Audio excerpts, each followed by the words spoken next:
What's up guys, Perry from Rockville here, and today I'm going to show you how to set up a subwoofer to your APM6 speakers. Now if you wanted some additional low end to accompany the sound of your speakers, you can always add a subwoofer to the mix. For that I have my subwoofer underneath me off screen, but we're going to show you all the inputs and outputs needed for this setup. And I'm going to be using my laptop here as the music source, but you can follow these steps if you wanted to set this up with your smartphone, tablet, etc. So the first thing I'm going to do for this setup is actually connect my laptop to my subwoofer. So to do that, I'm going to take my RCA to aux cable. I'm going to plug the aux end into the headphone jack of my laptop, then plug the RCA end into the RCA input on the back of the sub.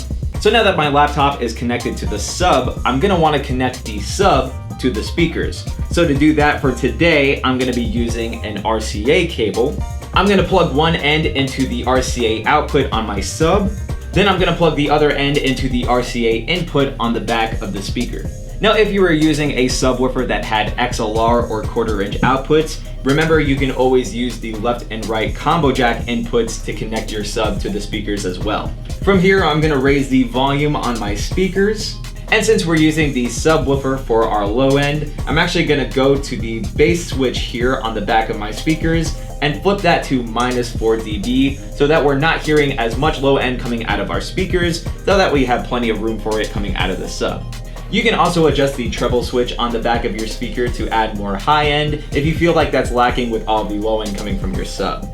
Next, we'll want to be sure to raise the volume on our subwoofer, and if your sub has a low pass filter or a crossover, you can set this to however you see fit for your setup so that you have a nice balance between your speakers and your sub. So now that everything's all set up, let's hear how it sounds.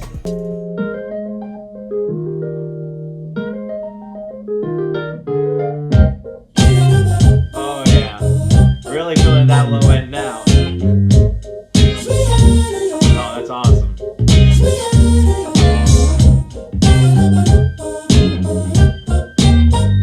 So hopefully this showed you guys how easy it is to set up your subwoofer to your APM6 speakers. But of course, if you have any questions, comments, or concerns, feel free to reach out to our customer support team through phone or email. As always, I'm Perry from Rockville, and we'll see you guys next time.